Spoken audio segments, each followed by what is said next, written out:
John chapter 1, in the beginning was the Word, and the Word was with God, and the Word was God. The same was in the beginning with God. All things were made by him, and without him was not anything made that was made. And in him was life, and that life was the light of men. And the light shineth in darkness, and the darkness comprehended it not. Verse 14. And the Word was made flesh and dwelt among us, and we beheld his glory, the glory as of the only begotten of the Father, full of grace and truth. Verse 18. No man has seen God at any time, the only begotten Son, which is in the bosom of the Father, he has declared him. When John called Jesus the Word in John chapter 1, he was not thinking about the word in the sense that the Greek will think about it. Let me give you an example. For example, if you are Jewish, particularly if you are traditional Jewish, not Jewish that has been naturalized when you've moved to UK or America, but if you are a traditional Jew, let's say you live in UK, for example, when you use the word marriage, because you have to call it marriage because you live in an English country, but when you use the word marriage, you are not thinking about marriage like a traditional English man or woman would think about it. I mean, I've been to an English marriage before. In other words, a marriage between an Englishman and an English woman is nothing to be compared to marriage in my culture. So when I use the word marriage and a British man or woman use the word marriage, even though we are using the same word, but I'm not thinking about marriage as an Englishman or English woman will think about it. Talk less talking about a traditional Jewish person, because marriage is huge. Is many days celebration in traditional Jewish culture. So what I'm saying is that the fact that John used the word logos in John chapter 1 doesn't mean that he was thinking about that word like a Greek will. He was just using the word because he was writing his gospel in Greek, because that was one of the language that was being spoken in those days. But John was thinking about the word like an Hebrew or a Jewish believer will think about it, because this was an established concept in Jewish revelation and Jewish theology, the concept of the word. And that when you follow the trail of this concept, you will see that the word is that person that unveiled and revealed God. And that's the reason we've come to John chapter 1, because when we talk about the Bible as a book of revelation, we are talking about the Bible revealed God in such a way that the Lord Jesus Christ revealed God. And this is why we've come to this portion of the scripture. Because when we talk about revelation, question, how did Jesus reveal his Father? And somebody may ask, are you equating the living word to the written word? The answer is yes and no. Obviously, the Bible is not Jesus. But when we talk about the Bible as a book of revelation, we are not actually talking about your Bible as letters. When we say the Bible is a book of revelation, we are not talking about the ink, the letter in your Bible. We are talking about the Holy Spirit illuminating the inspired word of God to reveal God. You see, when you put the Holy Spirit in the equation, you see how the written word actually reveals God just the same way that Jesus revealed his Father. So when we say the Bible is a book of revelation, and the Bible is a revelation of God, is an unveiling of God, is a disclosure of God, much the same way that the Lord Jesus revealed his Father. What we are saying is that we are talking about the illumination. You remember the example I gave you a couple of teachings now. We are talking about the illumination of the Holy Spirit, so that through the inspired word of God, we can see the revelation of God that is in the word. And it is very, very important, because looking at the Lord Jesus help us to answer the question, what does it mean for the Bible to reveal God? I mean, how did Jesus reveal his Father? And what happened when the Lord Jesus revealed God? We know that there was glory, there was power. In fact, the concept of the word, the concept of memra in the Old Testament is interrelated and is interlocked with the concept of Shekinah glory. And the word was made flesh and dwelt among us, and we beheld his glory. Because when God manifests himself, what we see is glory. Now, we need to back up, because when we talk about revelation, we say revelation is an unveiling. We say revelation is a disclosure. What does that mean? When you unveil a product, what you want to do is to tell people the power of that product, what that product can do. If it's a car, you want to tell the people about, the power in this car, how this car is different from another car.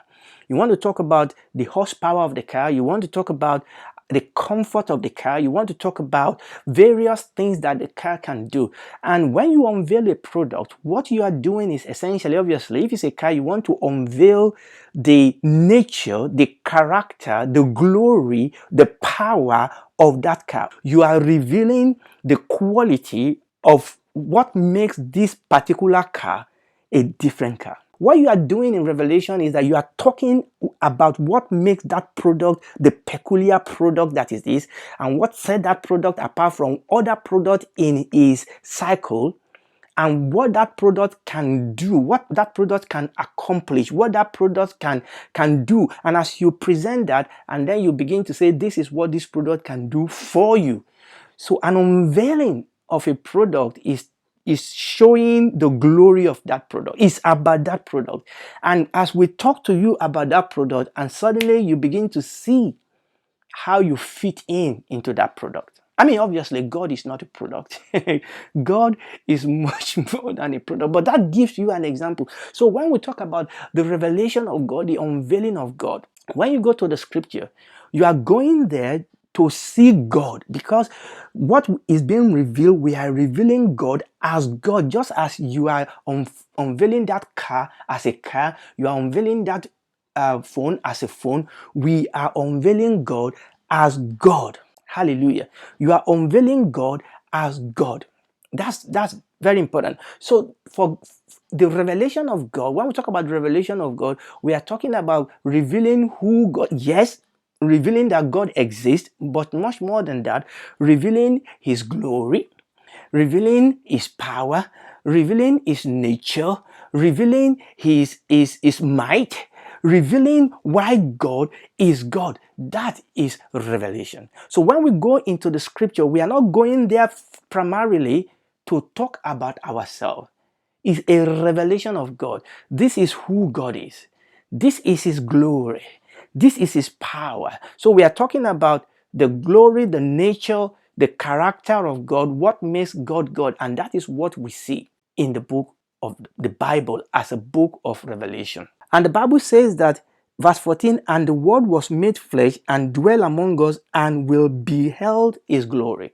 Now you see, every other thing that then proceed is as a consequence of the God that we see in the scripture. You see, the problem is that people come to me and say, I don't believe in God. I don't believe this God that does that. The question is, what type of God are you talking about? The fact that people use the name of God, are they talking about the God that is revealed to us in the pages of the scripture? And we as Christians, who is our God? Oftentimes our God, our image, our understanding of God is too little. When we talk about God, we are talking about the God that is revealed to us in the pages of the Bible. We are talking about the God that is revealed to us in the person of the Lord Jesus Christ. When you understand who that God is, then everything flows from that. Do you know that the reason for salvation is because of the nature of God? We needed to be saved because God is a just God whose eyes cannot behold sin. The reason that the Lord Jesus came to die for us is because of the revelation of God. Jesus didn't die to pay a price to the devil, is because of the nature of God. Everything that what we call doctrine, everything that we read about, all the promises, all the doctrines of the scripture, the doctrines of salvation, the doctrine of the church of angel, the doctrine of Satan and demons, every single doctrines and what the Bible says about them is as a result of who God is. And that is very important. And listen, and I want us to understand this, that oftentimes the problem is that when we approach the Bible, people go there to say, let me go there and see the promises that God has for me. No, that is not the first thing you see, you look for. People go into the scripture and use it as, well, let me see what's the promises. There are promises in God's word. Don't misunderstand me. There are promises in God's word. But when you go into the scripture, you want to go there to see God, who God is. Let me tell you something. Oftentimes when people want to build their faith, oftentimes what we tend to do is that we get into the scripture and we look for scripture that will build our faith. But you see, actually what I say in the scripture, when you read the book of Hebrews chapter 11, men and women of faith, men and women that walk with God, actually their secret is that they knew something about, they have a revelation of God. You are the God that healed me. You are the God, my shepherd. It's a revelation. They have a revelation of God. The Bible says that Abraham judged God to be able. Sarah judged God to be faithful. When you go to the scripture, go to learn to understand, to see God, and everything else will fall into shape. Go there to see who God is.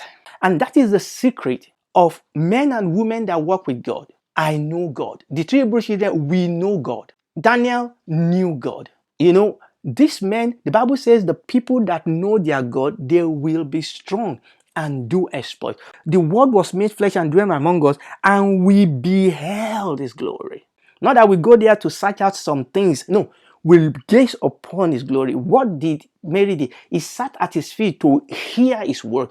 The psalmist said, one thing have I desire of the Lord, and that will I seek after, so that I may dwell in the house of the Lord, to behold his beauty and to inquire in his temple. It's as we behold the beauty of God, who God is. And listen, that does not come to us by knowledge. Now, knowledge is important. The Holy Spirit must reveal God to you, and you know God is good. No, I can say God is good, but I may not know that God is good. It must come to you by revelation. As you study and study and you study and you meditate, and we are going to come to some of these things. One day it dawned on you, and you know that God is good. I know God is good. I know God is good. And we need to understand this, that the way we grow in the scripture is to get a revelation of who God is. John said here, and we beheld his glory. And we beheld his glory, the glory as of the only begotten of the Father. Come with me, because I really need to understand it. Remember what I said about the fact that the world is always put together with glory. 2 Corinthians chapter 3, verse 6. Who also have made us able minister of the New Testament, not of the letter, but of the Spirit, for the letter killeth, but the Spirit giveth life. But if the ministration of death written and engraved in stone was glorious, can you see the word glory again? So that the children of Israel could not steadfastly behold the face of Moses for the glory of his countenance. How did Moses get glory? Moses get glory by being in the presence of glory. It's not by trying to get one promises. It's by knowing the God that gives the promises. Moses' face was shining because he was dwelling, because he dwelled with God. He dwelled in the place of glory. He stayed with God for so long that his countenance was changed. People don't want to stay and study the scripture. Listen, people, when we study the scripture long enough and pray over it and study it and inquire after it and search scripture and compare scripture with scripture and meditate upon the word of God and study it, our life will begin to manifest glory. We don't go to a mountain now like Moses did. He went to a mountain that was full of glory and he dwelled in the presence of God. God said, I will make my goodness to pass before you, and the face of Moses starts shining. The reason why my life and your life is not manifesting glory is because we have not tarried long enough in the presence and in the atmosphere of glory. Let's go on. Verse 8, how shall the ministration of the Spirit be? In other words, we're saying that if there was so much glory in the Old Testament, how much more now? For if the ministration of condemnation be glory, much more does the ministration of righteousness exceed in glory. For even that which was made glorious has no glory in this respect by the reason of the glory that excelled. Essentially, he was talking about the glory of the New Testament. But let's go down. Let me read verse 18. But we all with open face beholding as in a glass the glory of the Lord. And this is important. Don't go into the scripture just to pick up your pet go there to see the glory of God. Paul said, but we all with open face beholding as in a glass the glory of the Lord. Is as we behold the glory. Is as the Holy Spirit revealed God to us in His glory, in His majesty, in His holiness, in His righteousness, in His goodness, in His glory, in His mercy, in His love. It's as we behold His glory. And remember what I said. It's not because my pastor said it. It's not because I even say it. It's because the Holy Spirit, as I stay in the Word of God, the Holy Spirit illuminates the inspired Word of God and reveal God for who God is. But we all, as with open face, beholding as in a glass the glory of the Lord. Where is that glass? Where do we see the glory? The glory of God is ours for us in the inspired word, the Bible, but that word has to be illuminated by the Holy Spirit before we can get the raw glory, before we can see the raw glory of God. It is not God giving us something, it is God showing us Himself. And as we see God in His glory, we will see our sinfulness. We will repent of our sinfulness. As we see God in His glory, we will understand our need for salvation. As we see God in His glory, we will understand our need for help. You see, many people don't see the need for salvation because they say, I am good. I am not like anybody else. When you see the glory of God in His holiness and in His majesty, you will say, I am but a worm. We have turned this Bible into a promise box where we shake it and we go to get promises. Well, there are promises in this book, but it's because our God is a promise given and a promise fulfilling God. It's because the God of revelation of inspired scripture is a covenant God, and this covenant are made of better promises. The problem is that we have ruptured the promise from the covenant. No, you cannot get the promise if you don't understand covenant, and you cannot understand covenant if you don't understand the God that is revealed to you in the scripture is a God of covenant, and you need to understand what that is. Isaiah chapter 6, let me read. In the year that King Uzziah died, I saw also the Lord. Hallelujah. I saw also the Lord sitting upon a throne, high and lifted up, and His train filled the temple. Have you also saw the Lord in this way? Not the God that the genie in the bottle that we all just rub the bottle and say, God, give me something. No. That is not the God of revelation. Isaiah said, I saw also the Lord sitting upon the throne. This God, and we are going to come by the grace of God, we're going to talk about what is the revelation of God in the scripture. I saw Him sitting upon a throne, is a king. Upon a throne, high and lifted up, and His train filled the temple. His majesty, His glory filled the temple. And then He went on to talk about the Seraphim, and they were crying. He was talking about verse 3 says, and one of the Seraphim was crying to another and saying, holy, holy, holy is the Lord of hosts, is the Lord of hosts. The whole heart is full of His glory. What happened when God revealed Himself? We see glory. Have I studied the Word of God and I see glory? I see God in His glory. The God that we serve in His glory, in His power, in His fullness.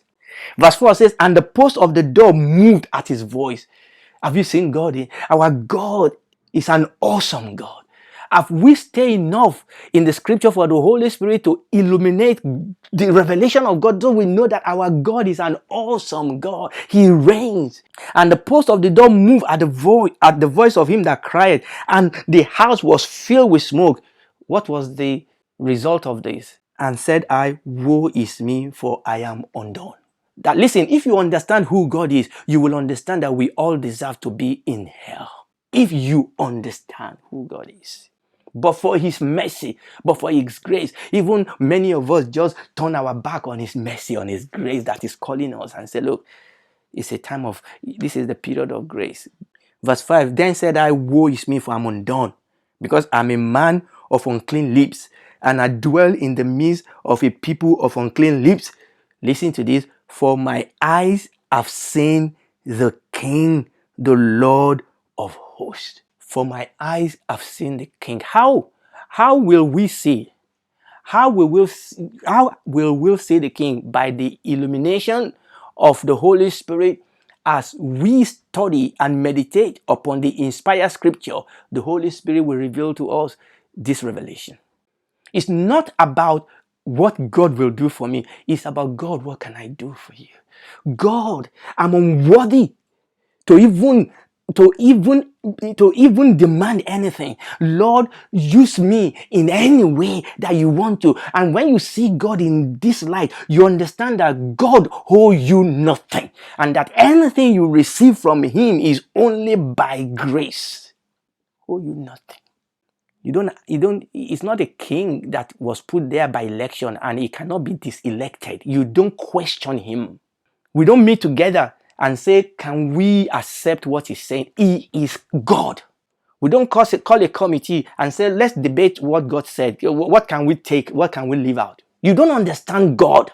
When we understand him, we will be in fear of him. Isaiah said, my eyes have seen the King, the Lord of hosts. Well, let me read forward. And then flew one of the seraphim unto me, having a live coal in his hand, and said, lo, this has touched your lip. Now your iniquity is taken away, your sin. Do you see what happened?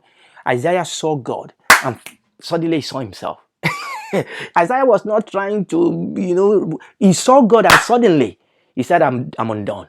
And what did God do? In that revelation, God reached out to Isaiah in the mercy and said, this coal, this has touched your lips. The thing is this, as we see the Lord, as we receive this revelation, we begin to receive from the Lord help.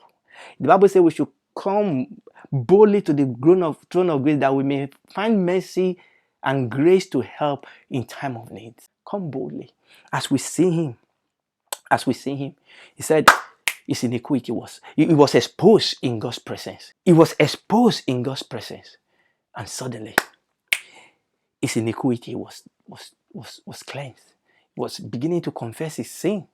This is one of the things you will see, that as you study the scripture and as the scripture reveal God to us, and one of the way God revealed himself to us is through his name. Because this is what happened. As people see God, they said, is Jehovah my days.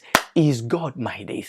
As God revealed himself, we begin to know his name. To know the name of a God, I'm talking about in ancient time, to know the name of a God is to actually know the secret, to have a revelation of the God, because the name of a God is a revelation of who that is. In other words, you know the name of God because you've had a revelation of that God.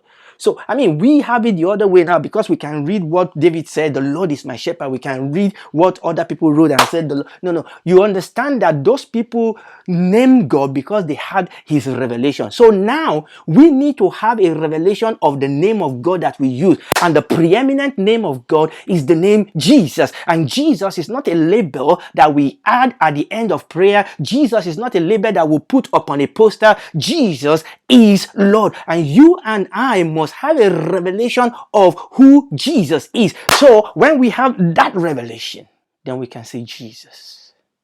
And when you and I say Jesus, it will not just be somebody trying to perform a magic. It is somebody that is saying that name because we know the glory. We will bear the name with awe. We will bear the name with respect because we understand what this name means. I know in our Orthodox churches, when they mention the name Jesus, they bow. I know a lot of those things they do out of tradition. But do you understand that when we really understand that name Jesus, we will bow when we mention that name. We will bow the knee. We will bow the heart. We will bow our life when we mention the name Jesus. What about Job? Job was a righteous man. Job loved the Lord. But Job was going on and on, trying to challenge God. But finally God came and said, let's talk. And Job began to see God, to understand God. He said, now I've been hearing about you by the hearing of the earth. Now my eyes have seen you, and I repent in ashes. I repent because oftentimes we have been dealing with God by a third party, material. My pastor said, I read it in the book. Now, all those things are good, but they are not supposed to stay at the third party. All those things that we are reading and hearing are supposed to drive us to study the scripture daily, to study it, to meditate upon it, to pray over it, to fast over it, so that the Holy Spirit will illuminate our heart as we study the inspired word, so that we can get a revelation of Him. And you see, Job saw for the first time, he saw the Lord. Now, let me round up with this. I've had people saying, oh, I got this new revelation. Listen to me. There are no new revelation. I understand what people are saying. God has revealed everything that He wants to reveal. God has revealed to us everything about Himself that we need on this. There are no new revelation. And as such, there are no new prophet that are coming, or that has come after the Lord Jesus Christ, or that will come with a new revelation. No, there are no new revelation, because the revelation is God. God is not. There are no new gods. Okay, or maybe other gods. We are not. God is God. God has revealed Himself supremely in the person of the Lord Jesus Christ. No new revelation. What you have is the Holy Spirit giving us illumination as we dwell in the inspired word of God. The Holy Spirit will grant us illumination so that we can understand the revelation. So you can have illumination. Just you remember the story I told you, the example I told you about the warehouse. Everything is in the warehouse. Now, your torchlight may see a little bit at a time, but illumination does not create revelation. The revelation is already there. Inspiration does not create a revelation. The revelation is already there. The Holy Spirit is to illuminate us so that we understand more and more and more. We can explore more of God, see more of Him, know more of Him, appreciate more of Him. And the more of Him we know and we see, the more we grow and we are changed. We see Him, we are changed. We see Him, we are changed. And if anybody comes with a new revelation that is not in accordance with that has been revealed, that is not from God. A new message, a new gospel. No, there's no new revelation. There's no new truth. There's no new message. You know, some people say, I said, this thing has not been revealed to anybody before. I'm sorry, I don't want it. I don't want anything that has not been revealed before. There's no new revelation. All I want is for the Holy Spirit to illuminate me so that I can know that revelation. Yes, that like that big warehouse that is full of pitch darkness. Okay? And know, and it's going to take us eternity to know God. But that which God has revealed, there are some things God has not revealed, but that which God has revealed are for us. And even that which God has revealed, it will take a lifetime to know them. But we need to get going. Allow the Holy Spirit to illuminate our heart as we dwell in the inspired word of God to receive the revelation of God. I think we're going to stop there. You know what? God is God. And the Bible says all have sinned and fallen short of the glory of God. When you understand God, you will understand that your good work will not get you to heaven. Repent and ask God to forgive you. He will strengthen you, will cleanse you from all unrighteousness. Father, we thank you.